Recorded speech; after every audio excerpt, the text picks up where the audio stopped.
축복을 받읍시다. 7세대들의 축복을 받읍시다. 할렐루야. 하나님은 사람에게 복을 주시고 싶어 하십니다. 아멘. 그래서 하나님께서는 사람에게 큰 축복의 통로를 주셨는데 그것이 바로 7대 명절입니다. 아멘. 하나님께서 7대 명절을 주신 이유 세 가지. 첫 번째, 유대인 축복.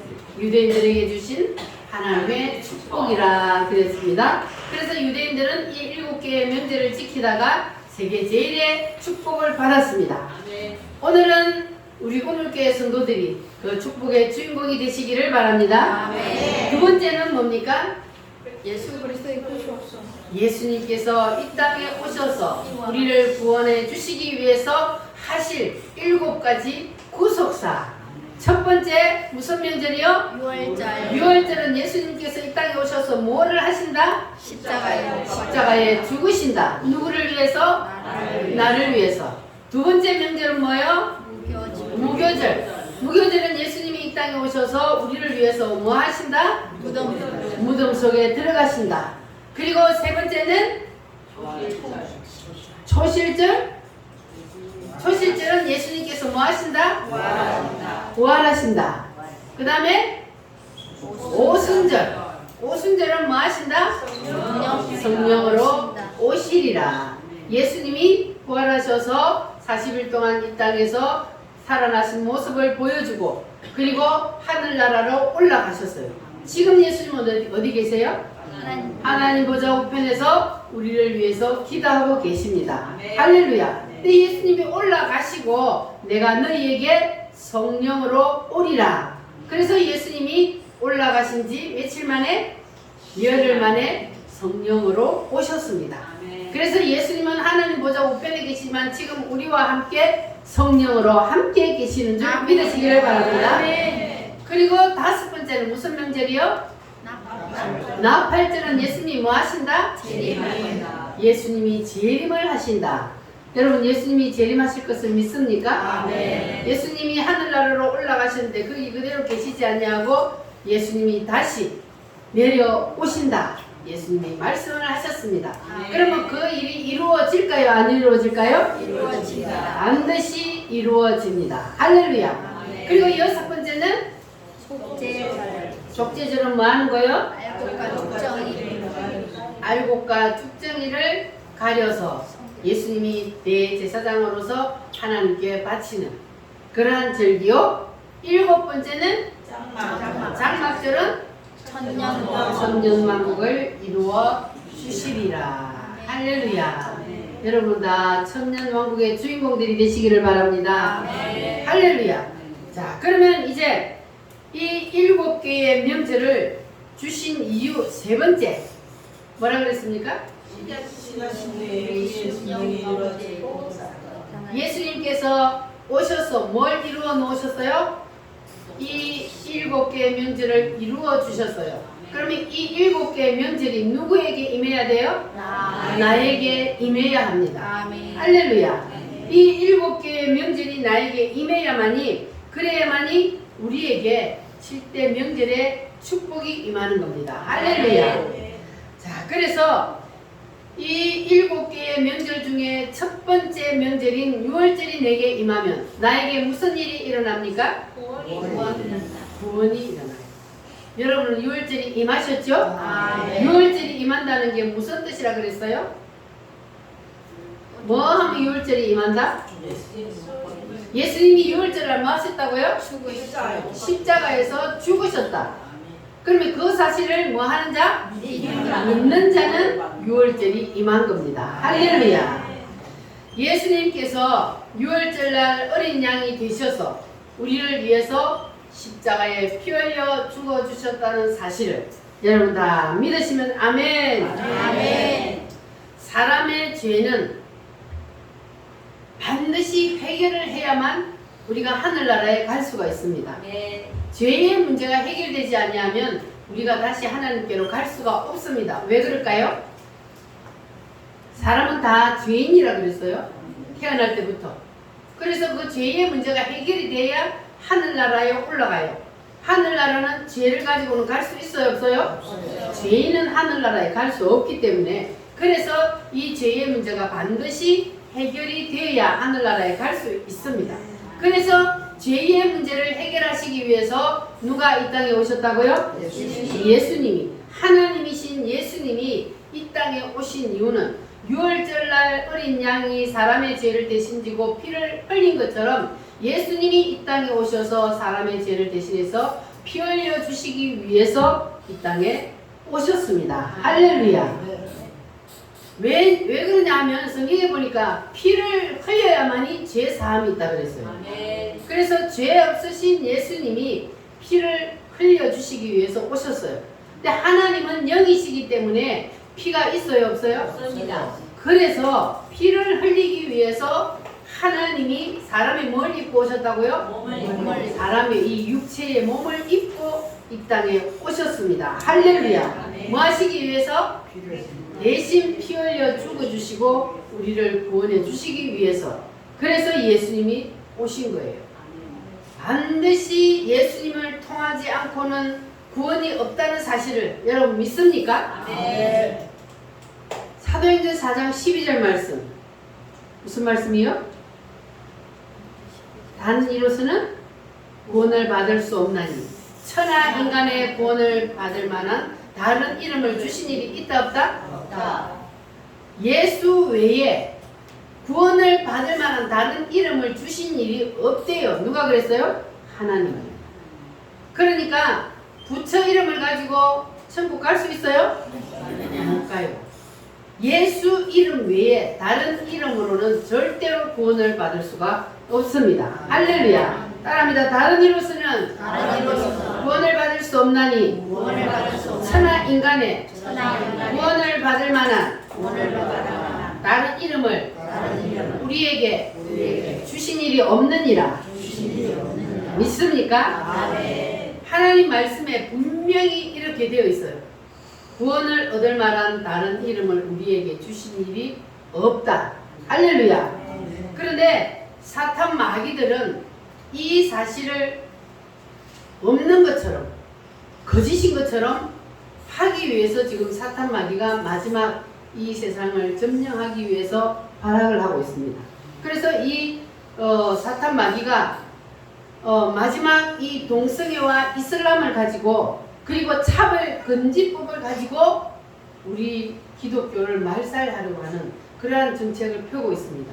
그래서 우리가 이 법이 통과가 되면 그러면 예수 믿으세요 하고 전도할 수 있어요, 없어요? 없습니다. 전도할 수가 없습니다. 동성애 이슬람 차별 금지법이 통과가 되어버리면 이 우리가 자유롭게 복음을 전할 수 있는 그 시간도 이제는 없어집니다. 그래서 우리가 싸우고 있는 거예요. 공산주의와 우리는 싸우는 겁니다. 왜냐하면 공산주의가 우리를 점령하면 우리는 예수님을 믿을 수 없기 때문에. 자, 그래서 이 전 세계에는 다 법이 있어요. 그래서 나라마다 법이 있는데 이 법치 국가에서는 법을 한번 딱 그 국회에서 만들어 버리면 그 법을 지켜야 돼요, 안 지켜야 돼요? 그 나라에 사는 백성은 그 나라에서 만들어 놓은 그 법을 반드시 지켜야 돼요. 안 지키면 감옥에 가든지 벌금을 물든지 해야 되기 때문에 반드시 그 법을 지켜야 돼요. 그런데 악법이 통과되어 버리면 그러면 우리 기독교인들은 살 수가 없는 거예요. 그래서 우리는 이 악법인 동성애 이슬람 차별 금지법 같은 이러한 악법이 통과되지 못하도록 하기 위해서 우리는 영적인 싸움을 해야 하는 겁니다. 아멘. 할렐루야. 아멘. 자, 그래서 공산주의가 바로 이 사탄하고 연결되어 있기 때문에 사단 마귀는 이 우리 기독교인을 말살하려고 하는 그것이 바로 목적이기 때문에 그래서 우리는 반드시 싸워서 이겨야 합니다. 아멘. 이 공산주의가요, 소련을 먹고 중국을 먹고 북한을 먹고 이제 누구를 먹으려고 그래요? 우리 대한민국을 먹으려고 그래요.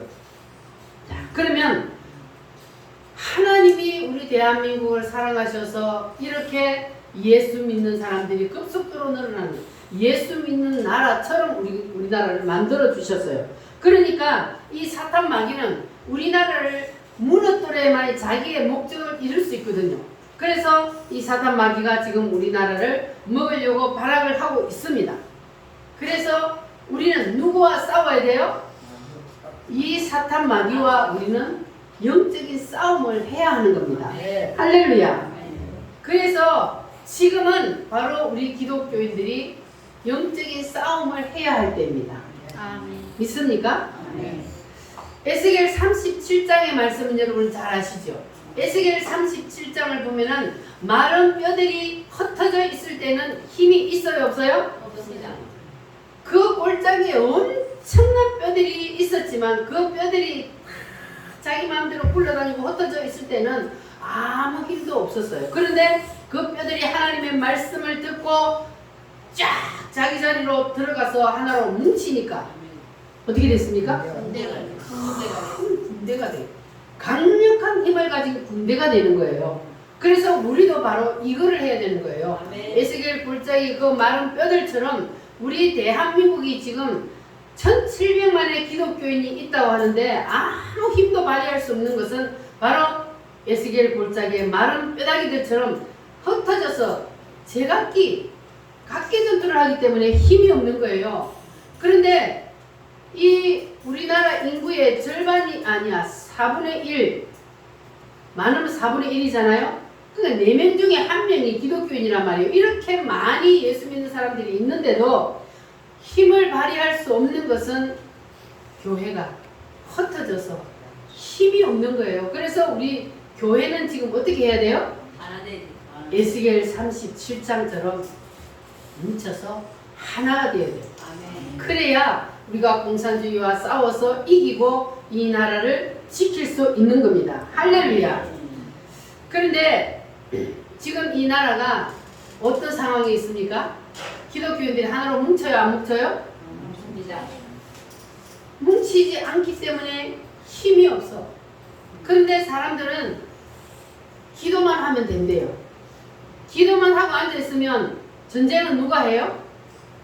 구약시대에 보니까 전쟁을 계속해서 했어요. 이스라엘 백성들이 애국 땅에서 나와서 가나안 땅에 들어가까지 전쟁을 했어요. 그러면 전쟁은 하나님이 하세요. 우리는 기도하고 있을게요. 그랬어요? 아니잖아요.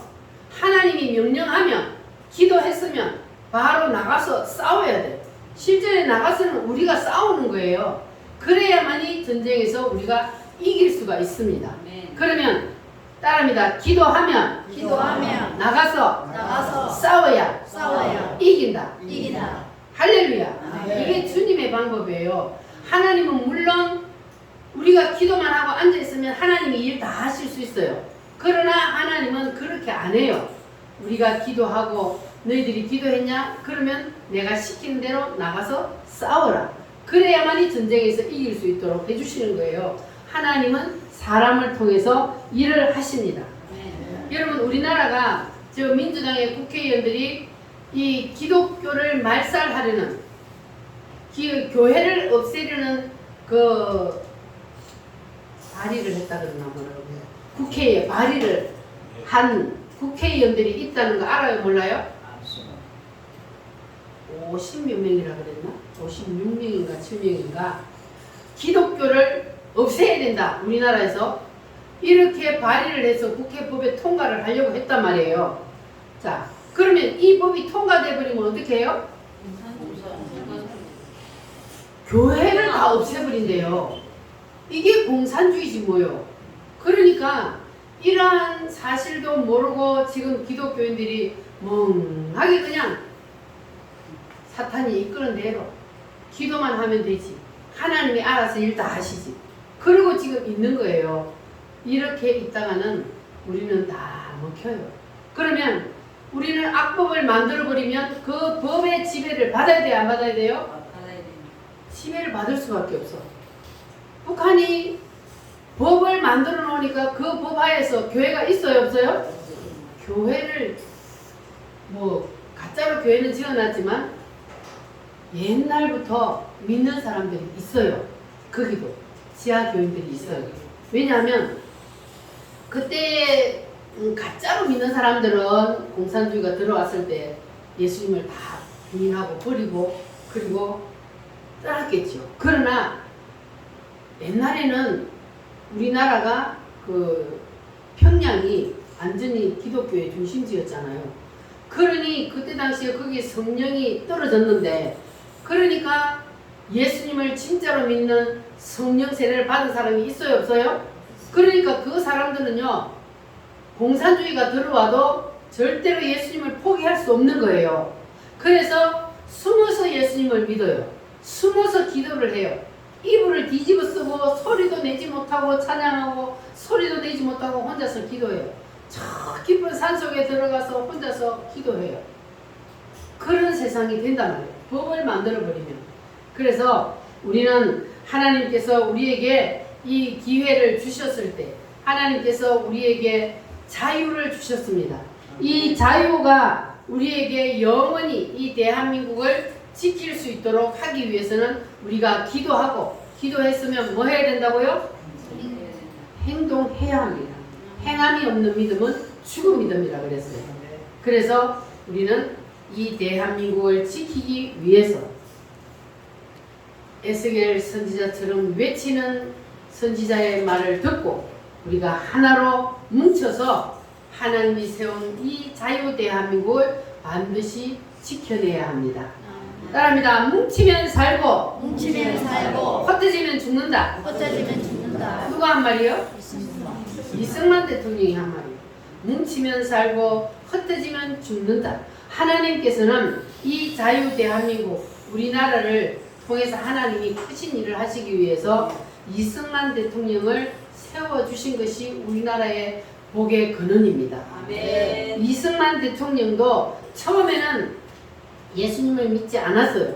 그런데 이승만 대통령이 예수님을 믿게 된 동기가 뭐였습니까? 이승만 대통령이 그때 왕을 거역하여서 감옥에 들어갔잖아요. 그래서 감옥에 들어가서 이제 사형 선고를 받았어요. 이승만 대통령이 사형 선고를 받았는데 끌려서 죽이는 거죠. 한겨울에 그 감옥에, 옛날에는 그 감옥이 얼마나 열악했겠습니까? 그런데 그 맨 땅에서 끌려서 죽이는 것이 이승만의 그 사형 선고였는데, 그런데 이제 불을 다 빼버리고 이제 그날 저녁에 얼어서 죽는 그러한 이제 상황이 되었습니다. 그런데 그때에 이승만이 그때까지 예수님을 믿었어요, 안 믿었어요?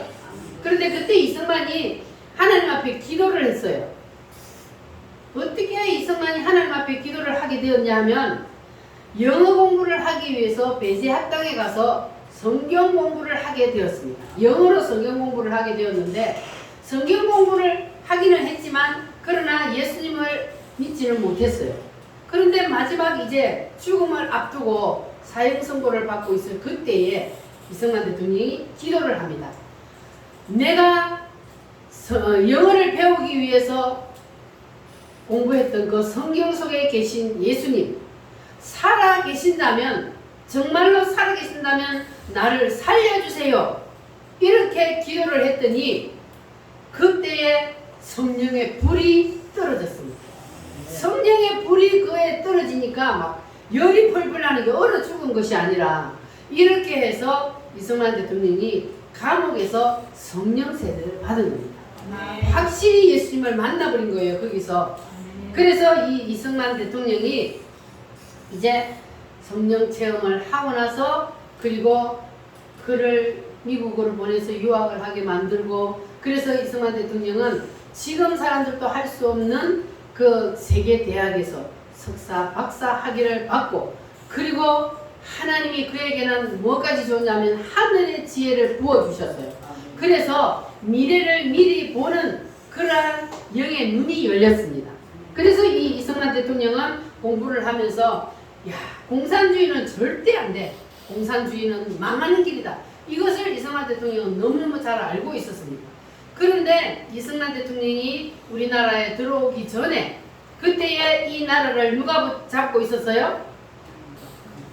박헌영이라고 하는 남노당, 속칭 빨갱이가 이 나라를 완전히 다 잡아먹었어요. 그래서 이승만이 오기 전에 공산주의를 만들기 위해서 그가 이 나라의 백성들을 다 자기 사람으로 다 만들어버렸단 말이에요. 그래서 이승만 대통령이 딱 와서 보고는 따라합니다. 안 돼! 네. 공산주의는 절대 안 돼! 공산주의는 절대 안 돼. 그때 당시에 백성들은요, 공산주의가 뭔지를 몰라요. 그냥 다 같이 똑같이 잘 살게 해준다 이렇게 하니까 거기에 속아서 그냥 다 넘어간 거예요. 그런데 이승만은 여기에 눈이 열렸고 공산주의가 안 된다는 것을 이미 다 알고 있었기 때문에 공산주의는 절대 안 된다고 그냥 지금 정광 목사님처럼 전국을 돌아다니며 눈물로 백성들을 깨우는 그러한 일을 했습니다. 그리고 성경을 가르쳤습니다. 그랬더니 백성들이 점점 깨어나기 시작을 했습니다. 무지한 백성들은 가르쳐야 돼요. 그래야 백성들이 눈이 열리고 귀가 열려서 깨어날 수 있는 겁니다. 자, 이렇게 이승만 대통령을 통해서 이 나라가 변화되게 되었습니다. 할렐루야.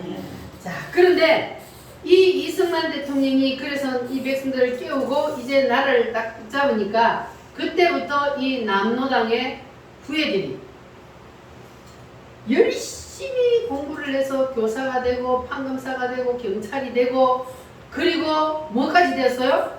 대통령까지 되었어요. 그래가지고 이 나라를 완전히 그냥 공산주의로 사회주의로 만들려고 그렇게 했지만 그러나 하나님이 이 나라를 지켜주셨습니다. 아멘.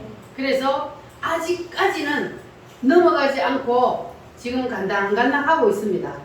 누구 때문에? 하나님 때문에. 그런데 여러분들이 이게 서명을 받거나 뭐 이렇게 하러 다니다 보면은 어른들도 완전히 그냥 좌파에 물들어 있는 사람들이 있어요. 그건 너무 신기하죠. 옛날에 경험을 해놔놓고도 좌파들이 많아요. 그 이유는 가만히 보니까 거의가 다 자녀들이 주사파면, 자녀들이 좌파면 부모가 좌파예요. 왜냐하면 이 50대 이하로는 거의 정교조 교사들의 교육을 받아가지고 역사를 왜곡시켜서 가르쳤기 때문에 그러니까 이 젊은이들이 역사를 거꾸로 알고 있는 거예요. 그런데 부모들을 이제 오히려 이승만이 잘못됐다 그러고 그리고 지금 애국운동하는 사람들이 잘못됐다 그래요. 그래서 저들은 거짓에 선동되어서 그렇게 지금 넘어가고 있는 거예요. 그러니까 부모들까지도 거기에 넘어가는 사람들이 많이 있습니다. 그러나 우리 우물교회 성도들은 거기에 안 넘어간 건 여러분 감사하시기를 바랍니다. 아멘. 왜냐하면 이 주사파와 기독교는 하나가 될 수 있어요, 없어요? 없어요. 주사파는 누가 다스리고 있어요? 사탄. 사단이 다스리고 있어요. 우리 기독교는 하나님이요. 그러니까 사탄과 하나님이 하나가 될 수 없듯이 이승만처럼 성령 세례를 제대로 받은 사람은 절대로 종북 주사파가 될 수 없는 거예요. 왜냐하면 속에서 거부 반응이 일어나. 공산주의는 안 돼. 주사파는 안 돼. 속에서 그렇게 거부 반응이 일어나게 되어 있기 때문에 누가 속에 계시기 때문에? 하나님의 성령이 속에 계시기 때문에 절대로 그렇게 할 수 없는 거예요. 그러니까 지금 교회를 다니면서도 주사파를 쫄쫄 빨고 다니는 사람은 그 속에 진짜 성령 하나님이 계시는지 점검을 해봐야 돼요. 진짜 성령님이 계신다면 절대로 주사파가 될 수가 없는 거예요. 왜냐하면 사탄과 하나님이 함께 할 수 없기 때문에. 믿어지십니까? 아멘. 그래서 우리는 절대로 주사파가 될 수 없고 이 나라를 저들에게 내어줄 수도 없습니다. 그래서 우리는 반드시 하나로 뭉쳐서 이 자유대한민국을 지켜내야 합니다. 할렐루야. 이 땅의 황무함을 보소서. 찬양합니다.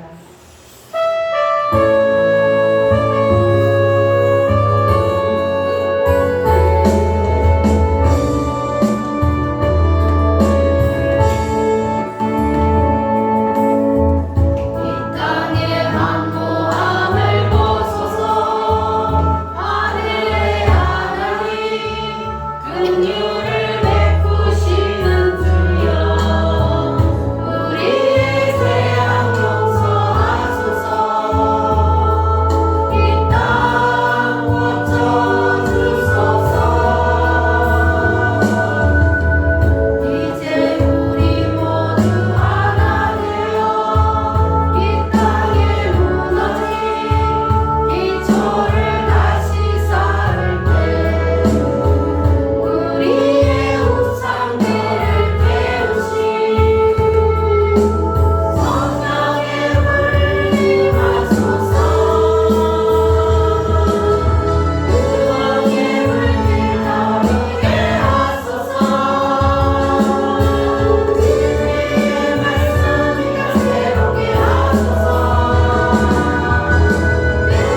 무교절은 뭐라 그랬어요?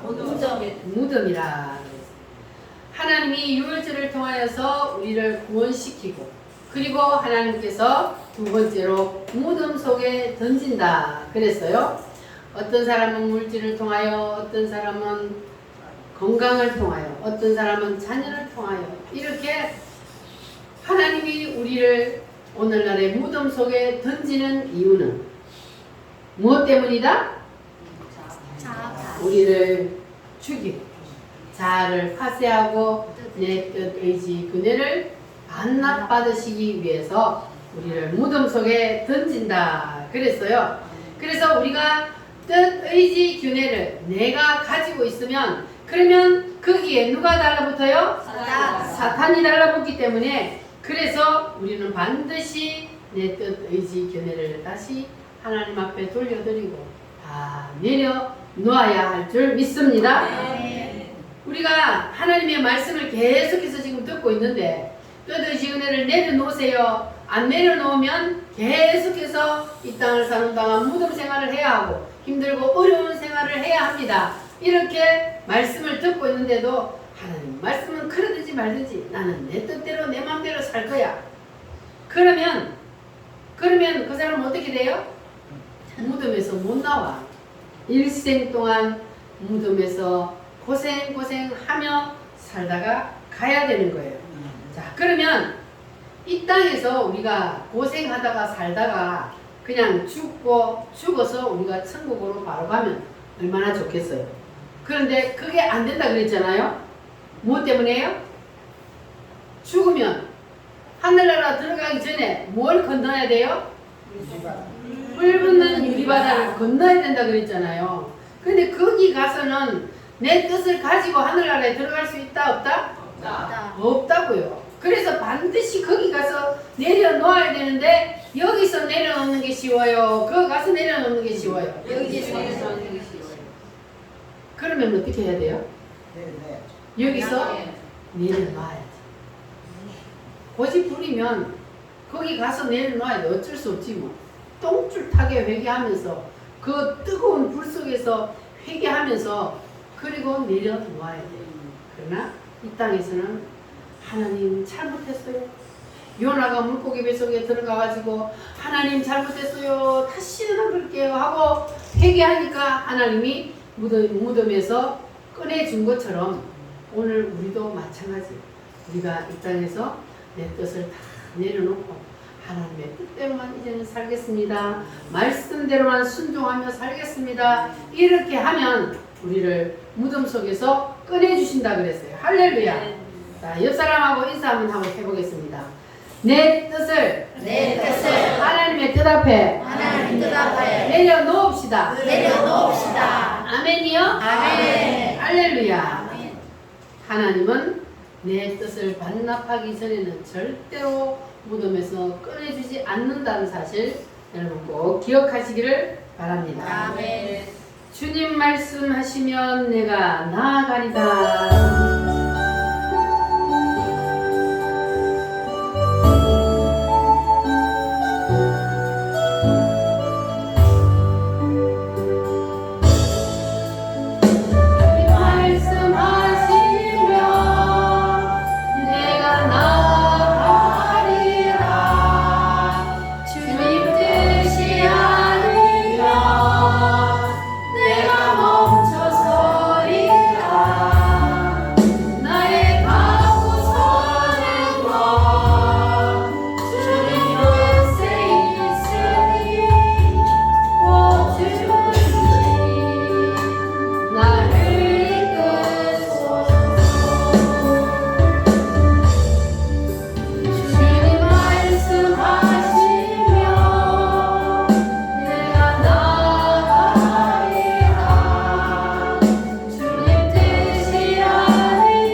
원하시면 멈춰서고 그렇게 하기로 다짐하십니까?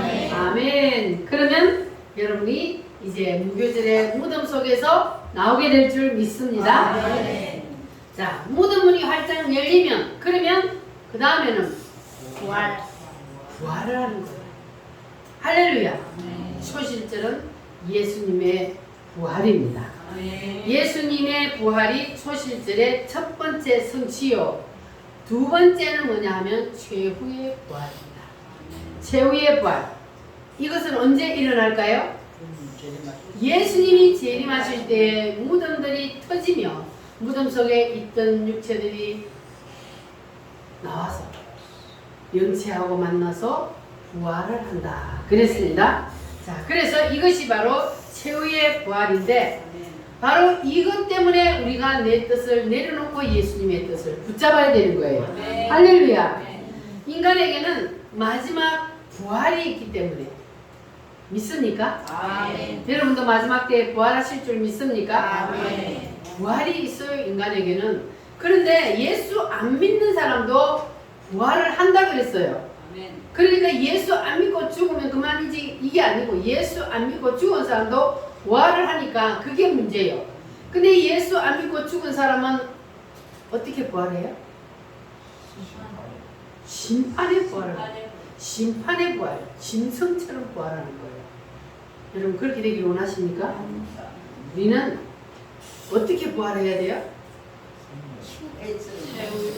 해처럼 부활하고 달처럼 부활하고 별처럼 부활하고 이렇게 되기 위해서 우리가 내 뜻을 내려놓고 말씀을 붙잡아야 하는 거예요. 할렐루야.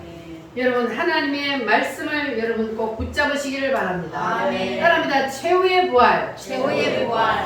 그래서 하나님이 우리를 이 최후의 부활이다 목표를 딱 목적지를 걸어놓고 하나님이 우리를 거리로 이끌어 가시기 때문에 거리로 이끌어가는 그 하나님의 의도대로 우리가 잘 따라가면 인생이 평탄할 것이고 하나님은 우리를 마지막 최후의 목적지에서 해의 부활, 별의 부활, 달의 부활 시키기 위해서 그렇게 우리를 이끌어가기를 원하시는데 거기서 내가 자꾸 이탈돼 곁길로 나가.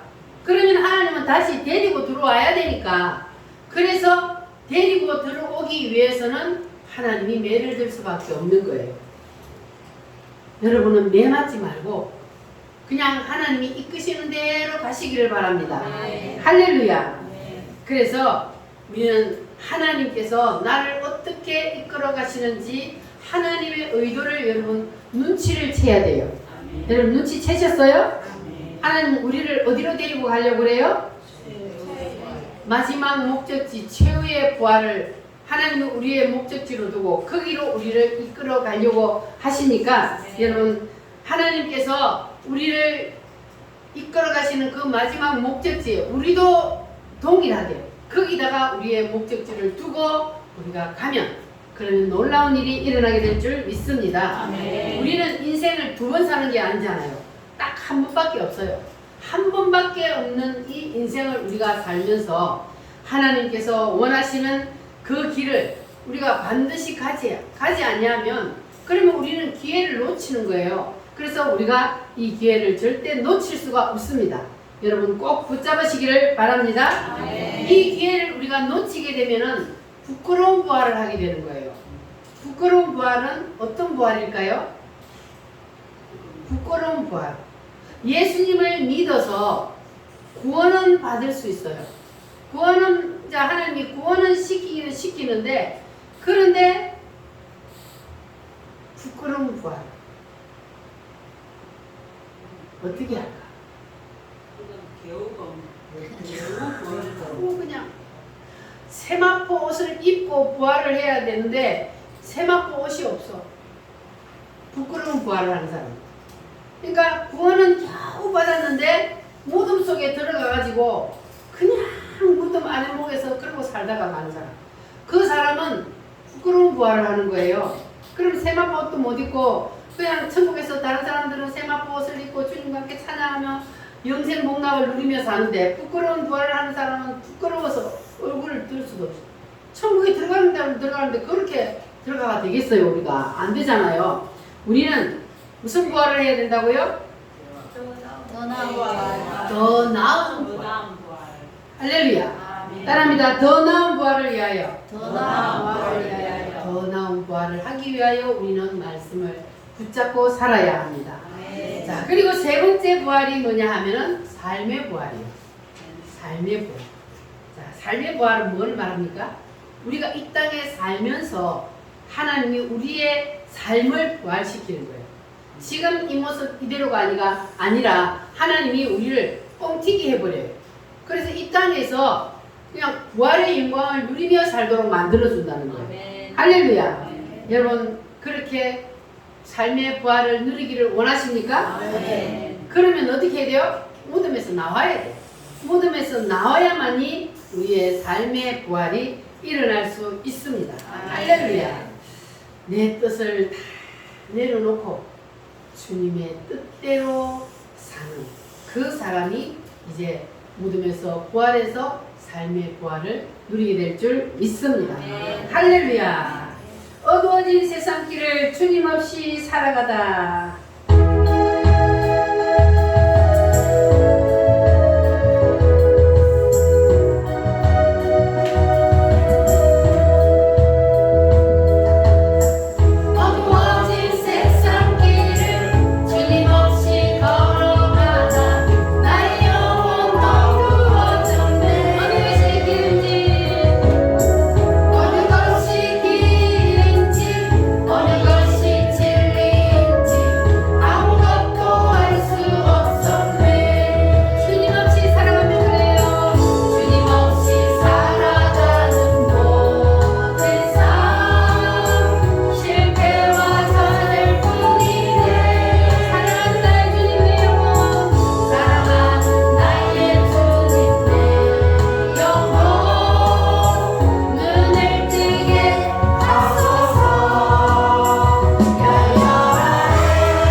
뜨이시기를 바랍니다. 영의 눈을 뜨고 답답한 마음의 문도 열리고 할렐루야. 그래서 주님의 말씀이 여러분 심령에 임하면 생수가 터지게 될 줄 믿습니다. 그러면 삶의 부활은 어떻게 일어나느냐? 자, 예를 들어서 대구에 정규만 장로님이라는 분이 계셨는데 그분의 간증을 제가 대신 해드리겠습니다. 자, 실제로 있었던 인물입니다. 이분은 어떻게 해서 삶의 부활이 일어났는지 한번 보겠습니다. 자, 이분은 어릴 때 구미의 상모교회를 다녔습니다. 박정희 대통령과 같은 교회를 다녔어요. 그런데 교회를 다니기는 다녔는데 믿음이 없었어. 그래서 이제 자라서 직장 생활을 하기 위해서 대구에 와서 대구 서현교회를 다니게 되었습니다. 근데 교회를 다니다 보니까 예수님을 만나지 못하고 교회를 그래도 꾸준히 다니다 보니까 집사가 되었어요. 집사가 되었는데도 믿음이 없으니까 내 뜻을 세워야 안 세워요? 내 뜻이 우선이야. 그래서 집사가 되었는데도 한 주일은 교회 나오고 한 주일은 낚시하러 가고 또 한 주일은 교회 나오고 한 주일은 낚시하러 가고 이렇게 신앙생활을 하는 거예요. 자, 하나님이 볼 때 어떻게 해요? 요 매를 들어야 돼, 안 들어야 돼? 하나님은 주일은 뭐 하라 그랬어요? 하나님 앞에 예배하라 그랬잖아요. 그런데 집사가 돼가지고 한 주일은 교회 나오고 한 주일은 낚시하러 가고 이렇게 하니 매를 맞을 수밖에 없지. 자, 그러니까 어떤 일이 일어났냐면은 어느 날은 목사님이 설교를 하다가 저 뒤에 와서 앉아있는 그 집사를 보고 정규만 일어나! 너는 집사가 돼가지고 한 주일은 교회하고 한 주일은 낚시하러 가고 필요 없으니까 넌 나가! 와, 목사님 대단하죠? 어떻게 그렇게 용기를 주셨을까? 하나님이 그 집사를 이제 매를 들기 위해서 그 목사님에게 그렇게 한 거예요. 자, 그러면 여러분에게 만약에 그런 일이 일어났다. 여러분 어떻게 하겠어요? 에이씨 때려치고 목사면 다야? 그러면서 성질 팍 내고 안 그래도 내가 교회 다니기 싫었는데 잘 됐다. 그러고 그냥 목사를 욕을 하면서 문을 빡 차고 나가버렸어요. 아이고, 그래 목사한테 나가라 그랬으니 교회 안 나가도 이제 얼마나 마음이 편해요. 목사가 오지 마라 그랬으니. 그래가지고 매주일 신바람 나서 이제 뭐하러 다닐까요? 낚시하러 가는 거예요. 그러니까 이제 교회를 안 가고 그냥 목사가 오지 마라 그랬으니 자유롭게 낚시하러 다니니까 얼마나 낚시가 잘 되는지 몰라. 그래서 신나게 낚시를 하고 다녔는데 어느 날 낚시를 했는데 1m가 넘는 큰 잉어를 한 마리 잡았어요. 그걸 뭐라 그래요? 멀쩡하게 낚시를 그 1m 넘는 걸 잡았으니 얼마나 대박이에요. 야, 교회 안 나가니까 막 끝내주네. 낚시는 더 잘 되고 하늘 일도 더 잘 되고. 그래가지고 그거를 잡아와가지고 그냥 먹으려니 아깝잖아요. 그래서 그 사람이 원래 한약방 하는 사람이야. 그래가지고는 이제 그걸 큰 가마솥에다가 넣고 한약 재료를 넣고 푹 구워가지고 온 가족이 보약으로 먹으려고 보신하려고 푹푹 구워가 먹으려고 그걸 푹푹 구우는데 소뚜껑을 말라고 열어놨던 모양이지.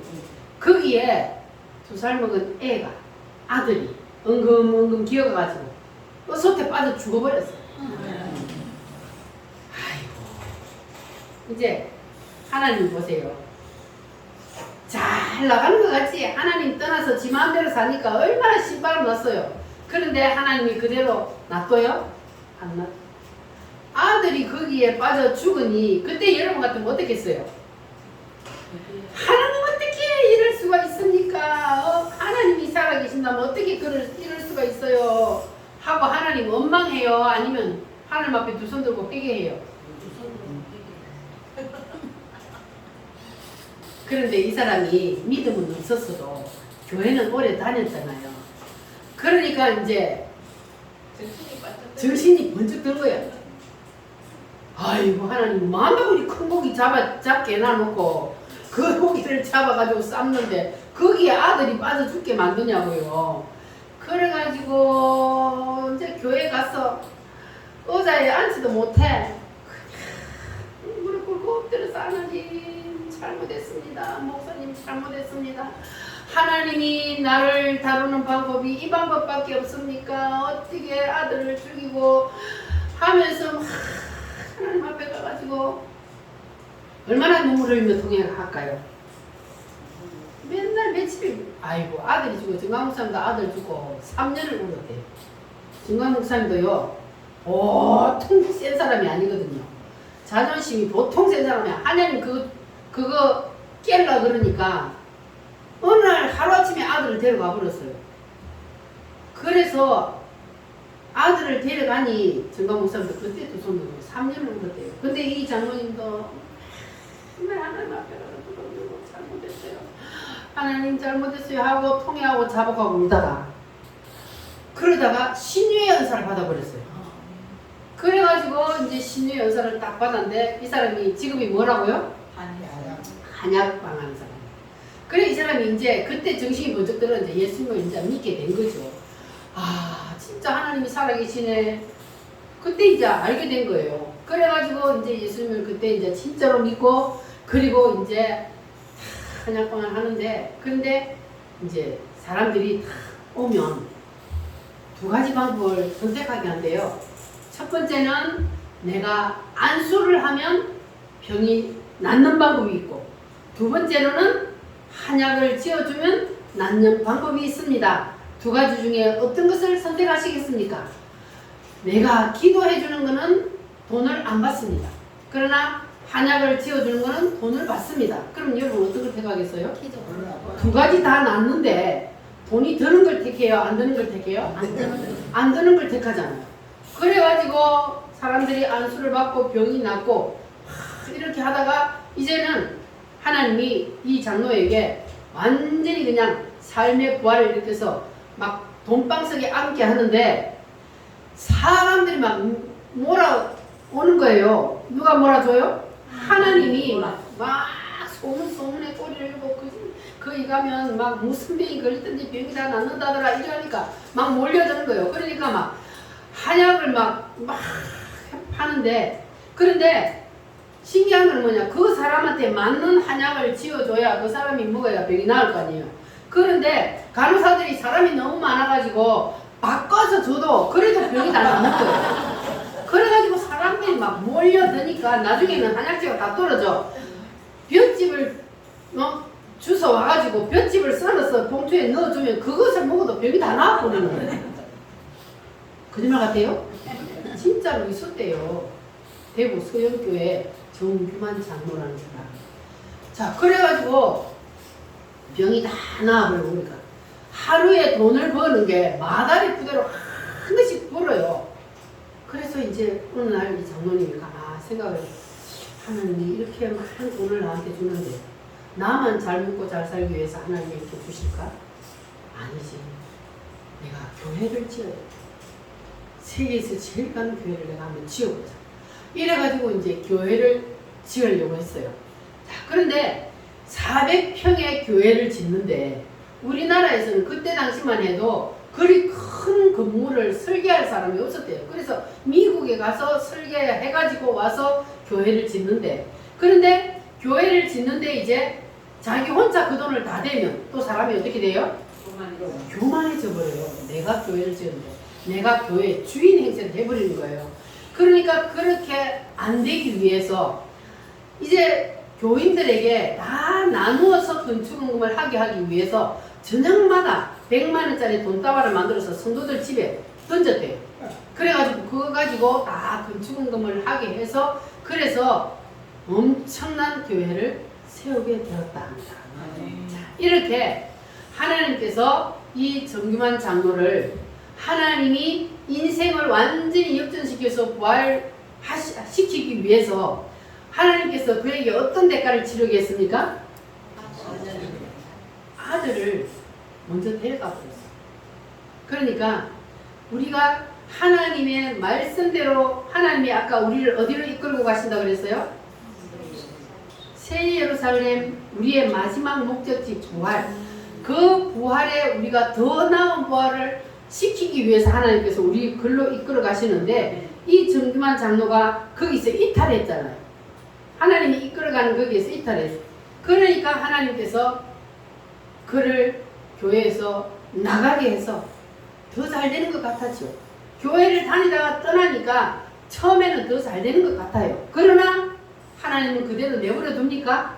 하나님은 하나님의 자녀는요 절대로 안 내버려요. 한 번 택한 하나님의 백성은 하나님이 절대로 안 버립니다. 그래서 반드시 하나님께서는 그에게 매를 들 수밖에 없는 거예요. 왜? 돌아오게 해야 되니까. 천국에 보내야 되니까. 그래서 돌아오게 해야 하는데 이 장로님은 엄청난 대가를 치르게 된 거예요. 내 생명보다 더 귀한 아들이 죽었으니 그러니 두 손 들 수밖에 없는 거잖아요. 그러니까 우리는 그렇게 되기 전에 우리는 그냥 하나님 앞에 두 손 들고 하나님이 나를 이끌어 가시는 대로 순종하며 살자고요. 할렐루야. 이해가 되셨어요? 아멘. 그러나 이 장로님은 하나님 앞에 진심으로 회개하고 다시 돌아왔기 때문에 삶의 부활이 일어난 거예요.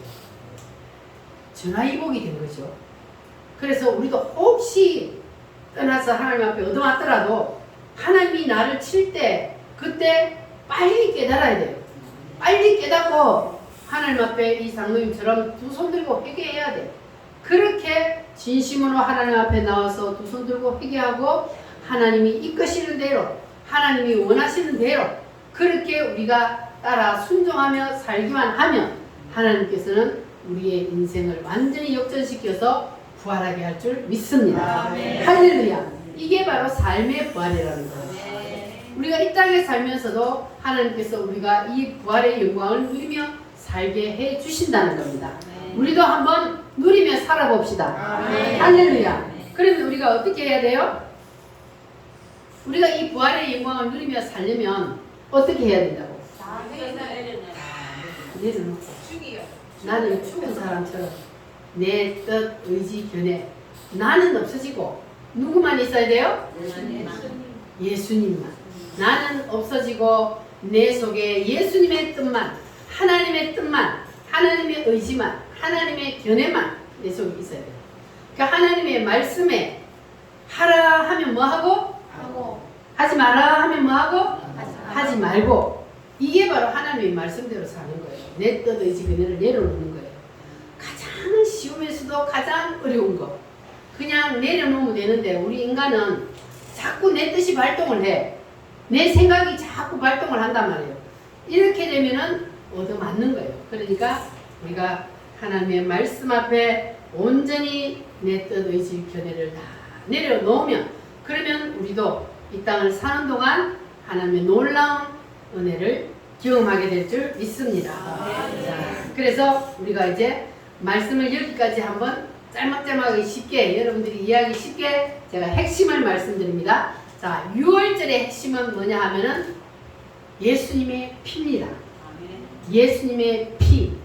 뭐라고요? 예수님의 피. 6월절의 핵심은 피요. 피 흘림이 없으면 사함이 없느니라 하셨기 때문에 예수님이 우리를 위해서 피 흘려 죽어주시고 우리가 천국을 가게 되었습니다. 두 번째, 무교절의 핵심은 뭐냐 하면은 선악과예요. 선악과를 뭐 해야 된다고요? 다시 하나님 앞에 돌려드려요. 우리가 따먹은 선악과 따먹을 때 뭐가 생겨났다? 떠지지근이가 생겨났으니까 이것을 다시 누구한테 돌려주라? 하나님 앞에 돌려주라는 거예요. 이것이 바로 무교절의 핵심이요. 그리고 초실절의 핵심은 뭡니까? 심는 거예요. 뭘 위하여? 부활을 위해. 부활을 위해. 더 나은 부활을 위해 심는 것이 초실절의 핵심입니다. 그래서 부활은 심는 대로 거둡니다. 여러분, 많이 심는 자는 많이 거두고 적게 심는 자는 적게 거둔다는 이 진리의 말씀을 여러분 붙잡으시고 하루하루 부활의 씨를 심는 그런 기회를 삼으시기를 바랍니다.